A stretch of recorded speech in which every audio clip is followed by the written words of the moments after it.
I was 8 years old when my parents moved us into the old countryside house. To them, it was a fresh start, cheap, spacious, and surrounded by quiet fields. To me, it was strange and heavy, like the air inside carried a silence that didn't belong to us. My bedroom used to belong to another child. I could tell from the faint drawings on the walls, faded stickers peeling from the closet door, and the little rocking horse left abandoned in the corner.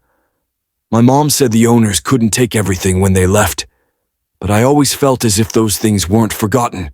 They were left behind on purpose. The first night in that room, I couldn't sleep. The house was too quiet, yet the silence was full of sounds I couldn't explain. A faint creak, a soft shuffle, a whisper of fabric brushing against something. At first I thought it was the wind moving through the old beams, but then I heard it, the slow, steady squeak of the rocking horse in the corner. I froze in bed, staring at the dark silhouette across the room. I could barely see it in the faint moonlight filtering through the curtains, but I knew it was moving back and forth. I told myself I was imagining it, that my half-asleep mind was making shadows alive. But when I pulled the blanket over my head, the squeak didn't stop. Instead, it grew slower, heavier, as though someone small had just climbed onto it. By morning, the rocking horse was still. My mom laughed when I told her what I'd heard. The floorboards are old, sweetheart. You'll get used to it, but I didn't get used to it. Each night the horse moved.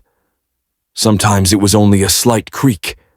Sometimes it rocked hard enough that I could hear it hit the wall behind it.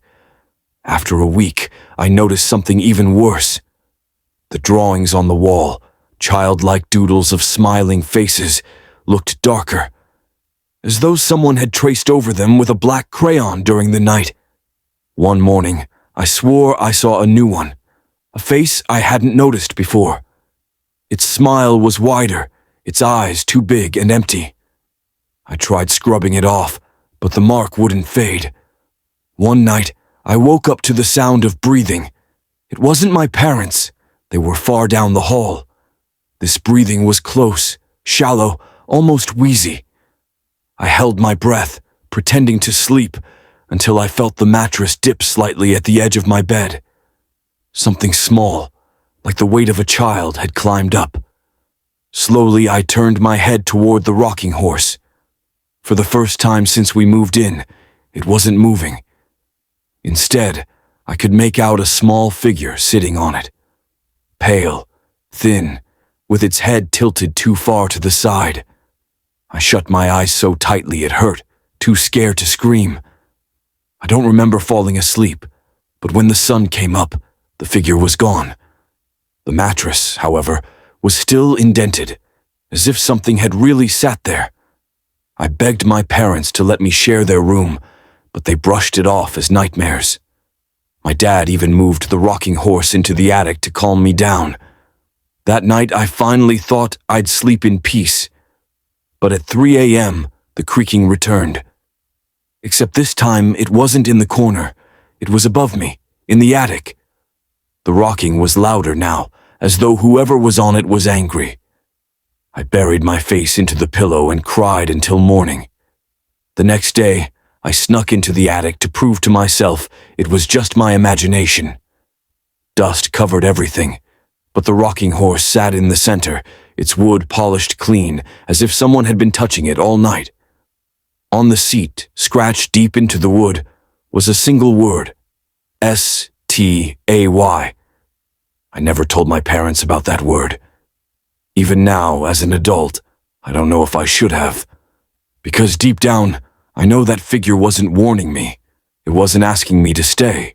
When I was 10 years old, my grandmother's house was the one place that terrified me, though no one else seemed to notice anything strange about it.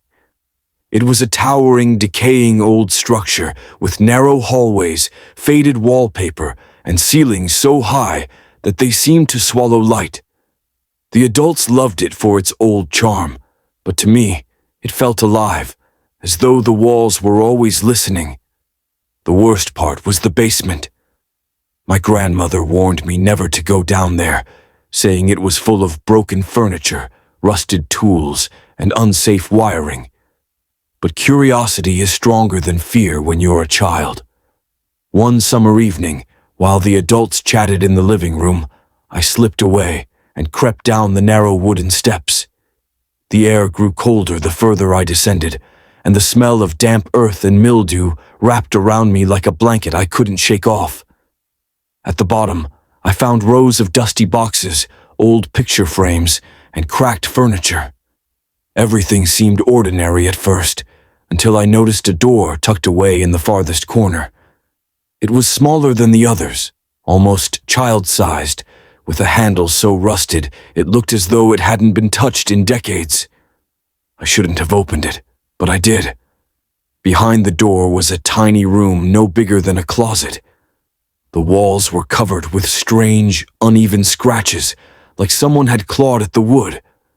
In the center of the room sat a small wooden chair, its legs uneven, and on it a single stuffed rabbit with one ear missing. Something about the way it sat there, perfectly upright, facing the door, made my stomach twist. I felt as though I had just walked in on something that didn't want to be disturbed.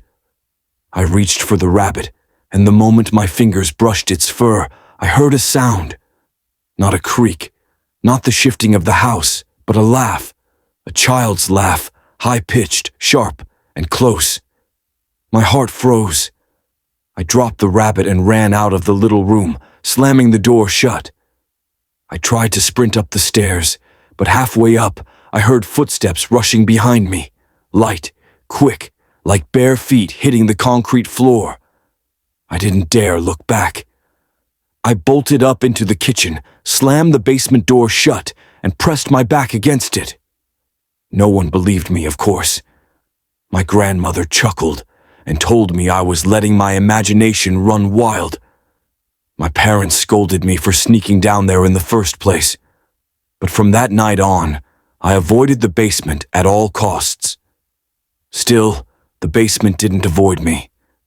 At night, in the guest bedroom where I slept, I would sometimes hear faint tapping sounds beneath the floorboards. Slow at first, then faster, like fingers drumming impatiently. Sometimes I would hear that same laugh echoing faintly through the vents. It always came around midnight, just as I was drifting off to sleep. One night I woke up and found the stuffed rabbit sitting at the foot of my bed, the same one from the little room in the basement. Its missing ear hung by a thread, and its glass eyes reflected the moonlight coming through the window. I screamed so loudly my grandmother came running. When she turned on the light, the rabbit was gone. After that, she never let me sleep in that room again. Instead, she set up a cot in her own bedroom, where I felt at least a little safer. But that didn't stop the sounds. On my last night there that summer, I woke up to hear the tiny wooden chair scraping across the basement floor. The sound traveled slowly, deliberately, as though someone was dragging it closer to the stairs. I left my grandmother's house the next day and never returned to stay overnight again.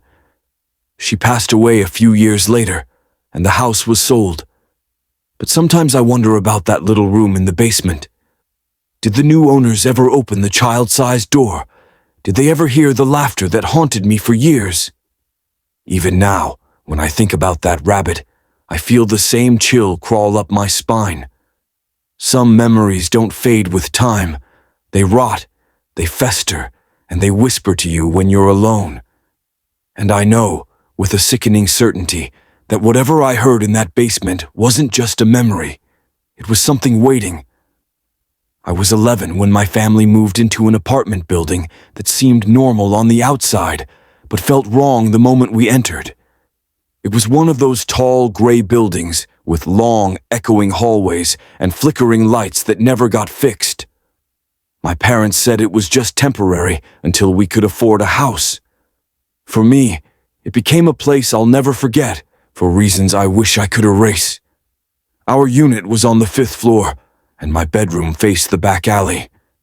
At night, I could hear stray dogs fighting, bottles breaking, and the occasional scream in the distance. It was unsettling, but nothing compared to the strange dreams I started having after our first week. Every night I dreamt of a boy standing at the foot of my bed. He never spoke, never moved. His face was always blurred, like my brain refused to fully register it. The dreams were so vivid I'd wake up sweating, convinced he had just been there. At first, I chalked it up to stress from moving. But one night I realized the boy wasn't just in my dreams. I woke up around 2 a.m. to a soft knocking sound, 3 slow taps, coming from inside my closet. The door was slightly ajar, and I could see the faint outline of the clothes hanging inside. My heart raced, but I forced myself to get up and check. When I pulled the door open, nothing was there, just clothes, shoes, and boxes. But as I turned to crawl back into bed, I saw it, a small handprint on the inside of the closet door. It was smudged, faint, but definitely there. Too small to be mine. The knocking didn't stop after that. Some nights it came from the closet. Other nights, from the wall right beside my bed, as if someone on the other side was trying to get my attention. I told my parents, but they said it was an old building, pipes and neighbors making noise. That explanation might have worked, if not for the boy. The blurred-faced boy from my dreams began appearing even when I was awake. I'd see him standing at the end of the hallway as I walked to the bathroom at night. I'd see his reflection in the glass when I looked out my window, always still, always silent. The more I saw him, the clearer he became. By the 3rd month, his face was no longer blurred.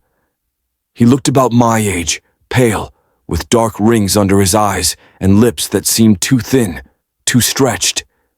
His clothes were tattered, like he had been wearing the same thing for years. One evening, when my parents were out, I was watching TV in the living room when I felt that prickling sensation, the one that tells you someone's watching. I turned, and there he was, sitting on the floor just a few feet away, staring at me. My body froze. He tilted his head, almost curious, then raised his hand slowly and pointed toward my bedroom. My throat closed up, but something compelled me to obey. When I stepped into my room, the closet door was wide open. Inside, the boxes had been shoved aside, revealing a small hole in the wall I'd never noticed before. It was just big enough for a child to crawl through. I stood there, trembling, as a cold draft wafted out. For a moment, I thought I saw movement inside, shadows shifting where no light reached. That night I dreamed differently. I dreamed of the boy crawling into the hole, then turning back to look at me. His voice, hollow and echoing, whispered, "Come play with me." I begged my parents to move. They laughed at my ghost stories.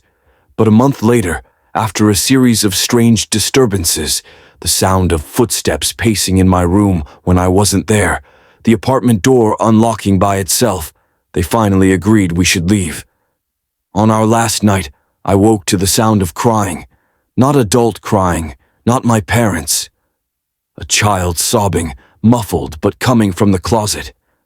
I didn't dare open it. I just lay in bed, covering my ears until morning.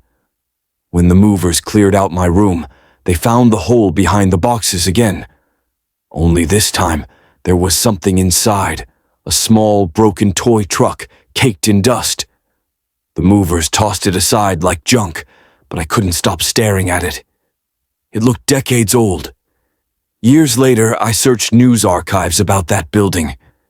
Buried deep in forgotten articles, I found a report about a boy who went missing there in the early 1980s.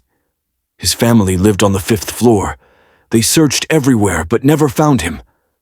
Some neighbors claimed he used to play hide-and-seek in the walls. I don't know if the boy I saw was him. I don't want to know. All I know is that whenever I hear 3 soft knocks in the dead of night, I feel that same chill I did as a child in that apartment. And I remember the way he pointed at me, the way he beckoned toward the hole in the wall. Some memories fade, others grow louder the older you get. And his voice, his whisper to "come play with me." that never really left.